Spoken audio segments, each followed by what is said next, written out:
Hello friends, my loving വേൾഡിലേക്ക് സ്വാഗതം. അപ്പോൾ നമ്മൾ കടലിലാണ് ചൂണ്ടയിടാൻ വന്നിരിക്കുന്നത്. ഈ ചാനൽ സബ്സ്ക്രൈബ് ചെയ്തിട്ടില്ലെങ്കിൽ എത്രയും പെട്ടെന്ന് തന്നെ സബ്സ്ക്രൈബ് ചെയ്യുക. തൊട്ടടുത്താണ് ബെല്ലൈക്കൺ എനേബിൾ ചെയ്താൽ നമ്മളുടെ പുതിയ വീഡിയോസ് നിങ്ങൾക്ക് അപ്പോൾ തന്നെ നോട്ടിഫിക്കേഷനായിട്ട് ലഭിക്കുന്നതായിരിക്കും. നമ്മളിവിടെ ചൂണ്ടയിടാൻ ഉപയോഗിക്കുന്നത് ബെയ്റ്റായിട്ട് ഉപയോഗിക്കുന്നത് കൊഞ്ചാണ്, പൊടിക്കൊഞ്ച്. ഒരു നൂലിനകത്ത് 3-4 ചൂണ്ട കെട്ടിയിട്ട് അതിനകത്താണ് നമ്മൾ കൊഞ്ച് കുരുത്തിടുന്നത്. നമ്മളിവിടെ യൂസ് ചെയ്യുന്ന സ്റ്റിക്കാണ്, കാരണം നല്ല കാറ്റ് ആയതുകൊണ്ട് നൂലെടുത്തെറിയുമ്പോൾ നൂല് പലയിടത്തും കുരുങ്ങാനും കാറ്റടിച്ച് കൊണ്ടുപോകാനും ചാൻസ് കൂടുതലാണ്. അതുകൊണ്ട് സ്റ്റിക്കാകുമ്പം ഒരുപാട് പാടില്ല. അങ്ങനെ ഫസ്റ്റ് മീൻ നമുക്ക് അടിച്ചിട്ടുണ്ട്. ഇവിടെ കൂടുതൽ കിട്ടുന്ന മീനെന്ന് പറഞ്ഞാൽ പാര, കോര അങ്ങനെയുള്ള ഐറ്റംസാണ്. പിന്നെ ഇടയ്ക്ക് വെച്ച് കമൂറൊക്കെ കിട്ടാൻ ചാൻസ് ഉണ്ട്. അപ്പോൾ നമുക്ക് ഫസ്റ്റ് കിട്ടിയിരിക്കുന്ന ഒരു പാരയാണ്.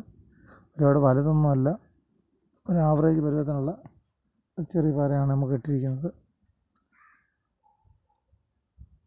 പെട്ടെന്ന് മീൻ പിടിക്കും.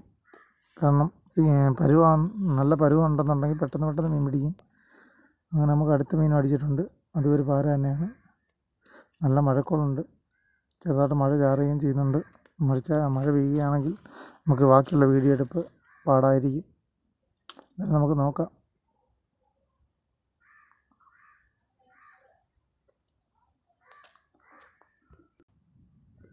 അങ്ങനെ പറഞ്ഞതുപോലെ മഴയായിപ്പോൾ വരുന്നു, അതുകൊണ്ട് നമുക്ക് ബാക്കി വീഡിയോ എടുക്കാൻ പറ്റില്ല. നമുക്ക് ഇത്ര മീനാണ് കിട്ടിയിരിക്കുന്നത്.